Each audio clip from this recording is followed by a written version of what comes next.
마가복음 9장 2절로 8절까지 말씀드리겠습니다.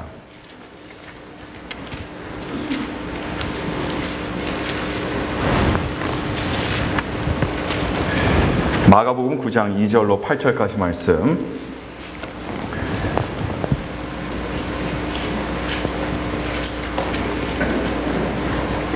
마가복음 9장 2절로 8절까지 말씀 다 찾으신 줄 믿고 제가 봉독해 드리겠습니다. 엿새 후에 예수께서 베드로와 야고보와 요한을 데리시고 따로 높은 산에 올라가셨더니 저희 앞에서 변형되사 그 옷이 광채가 나며 세상에서 빨래하는 자가 그렇게 희게 할 수 없을 만큼 심히 희어졌더라. 이에 엘리야가 모세와 함께 저에게 나타나 예수로 더불어 말씀하고는 베드로가 예수께 고하되 랍비여 우리가 여기 있는 것이 좋사오니 우리가 초막 셋을 짓되 하나는 주를 위하여 하나는 모세를 위하여 하나는 엘리야를 위하여 하사이다 하니 이는 저희가 심히 무서워하므로 저가 무슨 말을 하는지 알지 못함이더라. 마침 구름이 와서 저희를 덮으며 구름 속에서 소리가 나되 이는 내 사랑하는 아들이니 너희는 저의 말을 들으라 하는지라. 문득 둘러보니 아무도 보이지 아니하고 오직 예수와 자기들 뿐이었더라. 아멘. 여러분, 흔히 사람의 인생을 비유로 들 때 많이 듣는 말들이 있습니다. 인생은 하나의 긴 여행이다 라든가 인생은 마치 산에 오르는 것 또는 사막을 건너는 것이라고 종종 표현을 하기도 합니다. 어떤 사람들은요, 인생을 번지 점프하는 것과 같다라고 그렇게 생각하는 사람도 있습니다. 아무도 모르는 내일을 향해서 무조건 몸을 던져야 되기 때문입니다. 어떤 이들은 인간의 수명을 100세로 볼 때 인생은 사계절과 같다라고 이렇게 이야기를 합니다. 25세까지가 봄이고 50세까지가 여름이고 75세까지가 가을이고 그리고 100세까지가 겨울이라고 합니다. 또 어떤 이는 인생은 한 권의 책이라고 하는 사람도 저는 봤습니다. 그래서 사람은 태어나면서 죽을 때까지 매일매일 그 한 페이지씩 써내려간다고 합니다. 어떤 경우에는요, 인생은 빈대떡이라고 합니다. 왜 빈대떡인가 봤더니 이리 뒤집어지고 저리 뒤집어지고 그래서 인생은 빈대떡이 아니고 뭐겠느냐 이렇게 이야기하는 사람도 제가 봤습니다. 인생을 표현한 비유들이 이 밖에도 사실 굉장히 많을 거예요. 그런데 아마도 많은 사람들이 인생을 보면서 살다 보면 이 어찌 보면 롤러코스터를 타는 것 같은 그런 기분이 들 때가 많을 것 같습니다. 롤러코스터가 어떻습니까? 일단 한번 출발하기 시작하면 무섭게 위로 갔다가 아래로 갔다가 때로는 정신없이 그냥 뱅글뱅글 돌다가 어느새 종착 지점에 도착하듯이 우리 인생도 마찬가지라고 저는 생각합니다. 어쩔 때는 모든 것이 술술 풀리고 기분이 늘 좋습니다. 굉장히 높이 있는 그런 상태죠. 그러나 또 반면에 어떨 때는 무엇을 해도 잘 안 되고 몸도 마음도 지치고 짜증이 나는 그런 낮은 지점에 가 있기도 참 쉽습니다. 그런데 이것은요, 소수의 특정한 사람들만 겪는 것이 아니라 누구나가 겪게 되는 인생의 사이클이라고 할 수 있겠습니다. 며칠 전 신문에서 봤습니다. 5년 전에 영국에서 복권에 당첨되었던 사람이 자살을 한 사건이 보도되었습니다. 그 사람이 처음에 복권에 당첨되었을 때는 누구나가 상상할 수 있듯이 정말 이 주체할 수 없이 신나고 흥분된 기분으로 살아갔을 겁니다. 대개 사람들은 복권에 당첨되면 이제 앞으로의 인생 쫙 펼쳐졌다라고 이렇게 생각하겠지만, 그러나 아무리 복권에 당첨된 행운이 있다 하더라도 역시 그런 사람조차도 좋을 때가 있고 나쁠 때가 있는 이런 인생의 사이클에서 결코 예외가 될 수가 없습니다. 이 복권에 당첨되었던 사람은 다른 사람들과는 달리 마약이나 도박도 하지 않고 그저 필요한 집과 필요한 차만 사고, 그리고 나머지 당첨금은 은행에 전부 저축해놓고 기존에 하던 일자리도 계속 유지하고 있던 그런 모범적인 사람이었지만, 그런 사람에게도 돈과 아무 상관없이 어려울 때가 찾아왔고, 그리고 그 어려움을 극복하지 못하고 자살로 인생을 마감하는 그런 비극의 주인공이 되어버렸습니다. 이렇게 보면 우리가 늘상 한 가지를 인정하면서 살아야 할 것이 있습니다. 모든 사람들은 좋을 때와 힘들 때라는 이런 사이클 속에 살아간다는 겁니다. 아무리 모든 것이 탄탄대로처럼 보여도 언젠가는 삶의 위기라는 것이 오게 되어 있습니다. 반면에 아무리 칠흑처럼 어두운 터널 속에 있는 것 같아도 언젠가는 새벽이 오고 아침이 온다는 겁니다. 크리스찬의 신앙생활도 마찬가지라고 할 수 있겠습니다. 오랫동안 신앙생활을 하다 보면 누구에게나 영적으로 참 좋을 때가 있어요. 기쁨으로 가득 찰 때가 있습니다. 어디선지 몰라도 하나님을 생각하면, 우리 예수님을 생각하면 힘이 그냥 불끈 솟던 그런 때가 있습니다. 그런데 시간이 지나면 지날수록 메말라지는 나의 영혼을 보면서 다시 황무해지고 척박해지는 자신의 모습을 발견하게 됩니다. 근데 이런 사이클이 있다 보니 도대체 어떤 장단에 맞춰서 살아야 될지 모를 지경입니다. 예수님의 제자들도 마찬가지였습니다. 예수님을 따라다니면서 영적으로 충만할 때가 있었어요. 한 번은 예수님께서 제자들 둘씩 짝을 지어서 전도를 내보내셨는데 이때 제자들의 사기는요, 하늘을 찌를 듯 했습니다. 그런 사기를 가지고 가서 담대히 하나님 나라에 대해서 전파하니 현장에 있었던 귀신들이 쫓겨나가고 병자들이 고침을 받는 놀라운 역사들이 일어났습니다. 그런 역사를 경험하고 나서 그들은 그야말로 대승을 거두고 돌아온 장군 마냥 의기양양하게 예수님께 다시 돌아온 적이 있었습니다.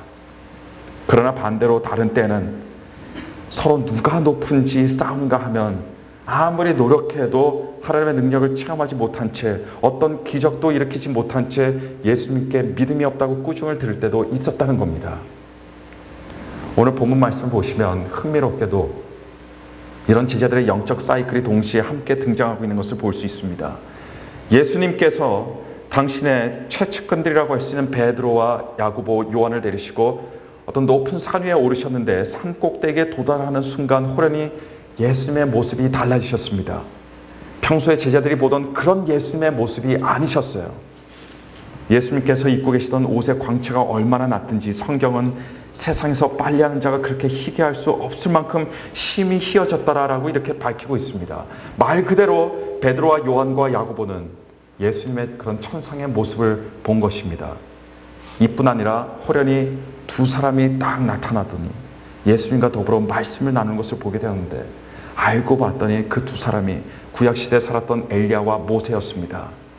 저도 신앙생활을 오래 했지만 제 일평생에 아무리 기적 같은 일들이 많이 일어난다 하더라도 지금 본문에서 베드로와 요한과 야고보가 경험하는 이런 경험에 비하면 아무것도 아닐 것이라고 저는 생각합니다. 베드로와 요한과 야고보가 경험하는 이런 경험에 비하면 분명히 아무것도 아닐 거예요. 그 누구도 이 세 사람은 감히 상상조차 할 수 없는 놀라운 광경을 지금 목격하고 있는 겁니다. 이런 상황에 베드로가 예수님께 말합니다. 랍비여, 우리가 여기 있는 것이 좋사오니 우리가 초막 셋을 짓 때 하나는 주를 위하여 짓고 하나는 모세를 위하여 짓고 하나는 엘리야를 위하여 짓게 하소서. 자, 우리는요 베드로의 이 말을 통해서 지금 베드로의 기분이 어떤지 단번에 알 수 있습니다. 지금 그가 느끼는 것이 무엇인지 확연하게 알 수 있어요. 지금 베드로는 영적으로 가장 높은 사이클에 다다랐습니다. 그러니 높은 산의 꼭대기일지라도 뭐라고 말합니까? 우리가 여기 있는 것이 좋사오니라고 이렇게 말하고 있는 겁니다. 보통 사람들은 물론 베드로와 요한과 야고보가 경험한 똑같은 것을 경험할 수는 없지만 그래도 우리들도 간혹 기분이 좋을 때 제발 시간이 멈췄으면 좋겠다, 또는 내 삶이 계속 이랬으면 좋겠다라는 생각이 들 때가 있지 않습니까? 베드로와 요한과 야고보에 있어서 그때가 바로 이때였습니다. 그런데 그런 순간은 오래가지 않는 법입니다. 우리가 읽은 본문의 맨 마지막 절 8절을 보니까 문득 둘러보니 아무도 보이지 아니하고 오직 예수와 자기들 뿐이었더라. 엘리야와 모세는 사라지고 또 신기하게만 여겨지던 정체모를 구름도 순식간에 거쳤습니다. 예수님의 모습조차도 다시 이전의 모습 그대로 다시 돌아왔습니다. 자, 이 말은 무슨 말이냐면요, 잠시나마 느끼던 가슴을 마구 뛰게 하던 그런 황홀하고 기이한 사건도, 그 신비스러움도, 그리고 그때의 감격도 감동도 다 함께 사라진 것을 넌지시 시사하고 있습니다. 이제 베드로와 요한과 야고보에게 기적의 시간은 끝났습니다. 좋은 시간은 끝났어요. 놀라움에 흠뻑 빠졌던 그 시간은 이제는 과거 지사가 되어버리고 말았습니다. 그리고 이제 8절에 있는 말씀 그대로 엘리야도 모세도 아무도 보이지 않게 되었고 다시 여느 때와 같이 산 아래 힘겹고 어려운 현실의 세계로 다시 돌아가야 하는 이 세 제자들의 마음은 아마 납덩어리 마냥 무거웠을 겁니다. 구약시대 엘리야에게도 이런 똑같은 경험이 있었습니다. 이스라엘의 7대 왕이었던 동시에 북이스라엘 왕조에 가장 악명을 떨쳤던 아합 왕이 엘리야를 죽이기 위해 안달이 나 있었습니다. 이런 아합 왕에게 엘리야 선지자가 직접 나아가서 대결을 신청했습니다. 그 대결이란 아합과 그의 아내 이세벨이 쫓는 거짓 우상인 바알의 선지자 450인과 아세라의 선지자 400인을 갈멜산이라고 하는 곳으로 올라오게 하는 것이었어요. 그리고 바알의 선지자들이 바알을 위해 제단을 쌓고 엘리야 또한 혼자 자신이 섬기는 여호와 하나님을 위해 제단을 쌓아 각자가 섬기는 신들에게 제사를 드리며 각자 자신들의 신의 이름을 부를 때 그 누구든 불로 응답하시는 이가 참 신이라는 것을 밝히자는 그런 것이었습니다. 이에 바알의 선지자 450명은 엘리야 한 명을 맞서기 위해서 그 자신들이 섬기는 바알이 참 신이라는 것을 증명하기 위해 갈멜산 위로 올라와 제단을 쌓고 그 제단 위에 송아지를 제물로 올려놓고는 바알의 이름을 힘껏 부르기 시작했습니다. 그런데 아무리 불러도 응답이 없는 거예요. 그러자 이래서는 안 되겠다 생각하고 그 제단 주위를 돌면서 춤까지 췄습니다. 그래도 아무 응답이 없으니 급기야 칼과 창으로 자신들의 몸을 상하여 피를 내기도 합니다. 그러나 여전히 아무런 응답이 없자 포기하고 말았습니다. 이제 엘리야의 차례가 되었습니다. 엘리야는 혼자 나와서 하나님의 이름을 의지하여 단을 쌓고 그 단 위에 송아지의 각을 떠서 나무 위에 놓고 통넷에 물을 채우다가 번제물과 나무 위에 똑같이 3번씩이나 그걸 붓게 합니다. 이러니 사람이 아무리 어떤 속임수를 써도 그 제단에 불을 붙이려고 해도 어떤 인간의 노력으로도 제단에 불을 붙이는 것을 불가능하게 만들었습니다. 그리고 엘리야는 그때부터 하나님께 간절히 부르짖기 시작했습니다.